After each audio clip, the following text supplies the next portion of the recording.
What's up, guys? I would like to thank Mr. Aaron Bort for your donation, sir. Thank you very much. That was very kind of you. I really appreciate it. And thanks for sticking around for all of these years while I go through my slow and methodical process of trying to understand things. So I spent a couple days looking through old photographs, doing the same thing everybody else is doing. And if I were to make one statement about the ancient world, it would be that they took pride in life. I mean, just look at this bas relief. It tells a story that's hard to put into words, but everybody knows what that means. And it seems to me that they did art for the sake of art, not art to make money. And they were very good at it. I mean, just look at this glass fragment that was probably part of a glass or a bowl or something. And, that's better glass work than we get today. And items that today we take for granted and think of as simple, like a mirror, to them, it was a work of art. And, I'll guarantee you this mirror was made for someone in particular and wasn't just made to sell and make some money. When I look at the ancient world, I see a lot of dedication, a lot of skill, and a lot of hard work.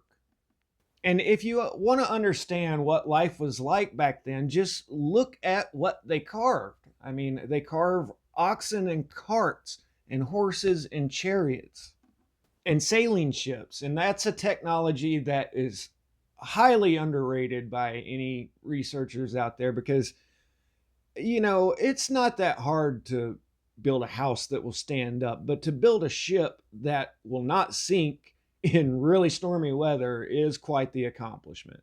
But the ancients were very skilled and they built all these amazing structures all around the world for everyone to still see to this day. Look at Athens here back in the early 1900s. The earliest photographs I found of this were, the 1870s, I believe. And I'm bringing all of this up to kind of set the stage of what the ancient world was like prior to the 14th century catastrophes, and then the world after that, which I'll call that the old world, since that's kind of what everybody on the internet is referring to, is that 300 or 400 year period right before our modern age. So what I want to talk about here was the people that lived after the 14th century catastrophes, because it was no different than if it happened today. Just think if 80% of the world died because, you had the great famine and the, couple years of no harvest, no crops, a lot of people starved. And then you had all of the earthquakes and the Black Death, and entire cities were left barren. So just think about living right outside of Athens 100 years after a catastrophe, to where instead of people having an abundance of food and leisure time to focus on art and architecture and all of these things, everybody's living a hard scrabble life just trying to produce enough food to live. And the truth is, the people that survived the catastrophe probably didn't want to tell their grandkids about the horrors that they had witnessed in their life.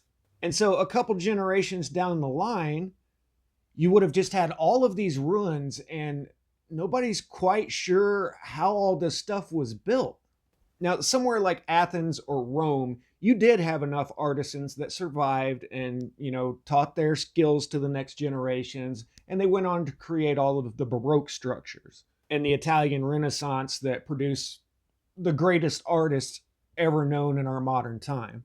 But let's go 100 miles outside of the cities to the country style of life, to where most people really didn't go more than 20, 30 miles away from their home in their entire lives. They grew up with the cows and the chickens and the farmhouse and the barn, and then this bridge. This big stone bridge that when life was good, people would travel back and forth from city to city. But then after the catastrophes hit, the travelers probably stopped coming through this area very often, but you still got this big, huge bridge there. And it would leave one to wonder, how did this freaking bridge get here? Well, if you had absolutely no reference point of construction techniques for how it got there, The logical conclusion must be that the devil built it. And this is so strongly associated with that even if you Google Lake Gallenbeck Bridge, it comes up as the Devil's Bridge because that's what the locals know it as. And this is not a one-off thing. In fact, there are 17 bridges throughout Europe and England that are all known as the Devil's Bridge. And even today, with the internet at our disposal, I see a lot of people that don't know how these bridges are made. And there's nothing wrong with that. I'm not talking down to anyone in any way whatsoever. You don't know what you don't know. But refusing to even look into it and just assuming that it was this advanced technological society like we have today that built all of these things is no different than the medieval people saying that this was built by the devil. People are just trading out Tartaria for the devil. Only today we have bulldozers and cranes and all of this stuff, and everyone knows that as a reference point. So they assume that that's the only way it could have been built. And the ironic thing is since they do have those reference points, they assume again that they are smarter than people from the past. And honestly, what I've seen on the internet in the last couple of years is that people are just as superstitious today as they were back then.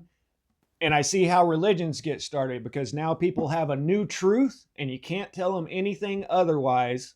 And they actually get really angry if you even suggest another option. But like I said in my video on cathedrals, an arch is an arch is an arch. They're all built the same way. It doesn't matter if it's 50 feet tall and spanning over a river or if it's 100 feet tall holding up a ribbed vault. So there are 17 different versions here that I've got of this Devil's Bridge legend, and they're all basically one or the other. It's either like a shepherd has one of their animals on the other side of the river or lake, or it's a construction worker that isn't going to be able to finish the bridge on time. And so the devil came to make an offer in exchange for a soul. So I'll just read you this one. Old lady Megan saw her one and only milk cow over on the other side of the river. And she said to herself, "Oh dear, what shall I do?" "What's the matter, Megan?" said a voice behind her. She turned around and saw a man cowed like a monk with a rosary at his belt. She had not heard anyone coming, but the noise of the waters boiling over and through the rocks may have drowned out the sound of footsteps.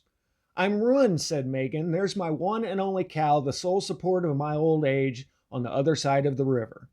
"Oh, don't worry about that," said the monk. "I'll get her back for you." "Well, how can you?" asked Megan. "I'll tell you," answered the stranger. "It's one of my amusements to build bridges, and if you like, I'll throw a bridge across the chasm for you." "Well, indeed, nothing would please me better," said the old woman, "but how am I to pay you?" "I'm very easily satisfied," said the monk. "Just let me have the first thing that crosses the bridge after I've finished it." Megan agreed to this, and the monk told her to go back to her cottage and wait there until he called for her. Now, Megan wasn't half the fool that she looked, and she had noticed while talking to the stranger that there was something rather peculiar about his foot, and she had a suspicion that his knees were behind instead of in front of him. So by the time the stranger called, she had put upon a plan. She had thrown some crust to her little dog to make him follow her and put a loaf of bread under her shawl and walked to the river. "There's your bridge," said the monk. Yes," said Megan, looking doubtfully at it. "Yes, it's a bridge, but is it strong?" "Strong?" said the builder indignantly. "Of course it's strong." "Will it hold the weight of this loaf?" asked Megan. "Hold the weight of this loaf?" laughed the monk scornfully. "Throw it on and see." So Megan rolled the loaf onto the bridge, and the little dog scampered out and ate it. "Yes, it will do," said Megan. "And, kind sir, my little dog is the first living thing to cross the bridge. You're welcome to him, and I thank you very much for all the trouble you have taken." "The stupid dog's no good to me," said the stranger, and vanished into thin air. From the smell of brimstone which he had left behind, Megan knew that, as she had suspected, it was the devil whom she had outwitted. Now, like I said, basically all of the stories have the same theme to them, little changes here and there, and in the end, they all end up outwitting the devil. And like I've been saying for a while, if you understand that a huge portion of the population was wiped out and the world was basically set back 400 or 500 years, then our history of the last few hundred years actually makes a lot of sense. And if you or I had grown up on a little farm out in the middle of nowhere and there was this bridge sitting there and you had no frame of reference whatsoever of how it actually got there, then we'd probably be saying that it was built by the devil too. But no, we've got the internet and we're a lot smarter now, so it was obviously built by the Tatarians. Devil, devil. Another interesting legend about old bridges and even London Bridge is they say that there are bodies inside of the bridge. And this dates back to medieval times. And they say it's a ritual to ensure longevity. And this legend even continues into modern times because if you're like me, I've always heard that there were dead bodies inside of the Hoover Dam project. But it turns out that there are not any bodies. What I had heard is they fell off into the wet concrete and there's nothing they could do, so there's dead bodies in the Hoover Dam. But evidently it's not true, and this is just a legend that has perpetuated ever since medieval times. So this is really fascinating to me right now, and I want to do a couple more videos about it because if you think about living, from the 1400s to the 1800s and traveling across the countryside, you'd have found all kinds of weird stuff with no explanation. I mean, just imagine today with our modern understanding of things, if you went traveling from one town to another and found this, or if you're sailing in and you found this, looks like an old light tower out in the middle of the ocean. And all of this stuff was still there just 100 years ago. So there's been an obvious effort to destroy all of these old structures just since the time of colonization. And what we've got is the official narrative saying that the Romans built everything, the internet version saying the Tatarians built everything. And hey, maybe it was the devil. I guess the devil knows. Static out.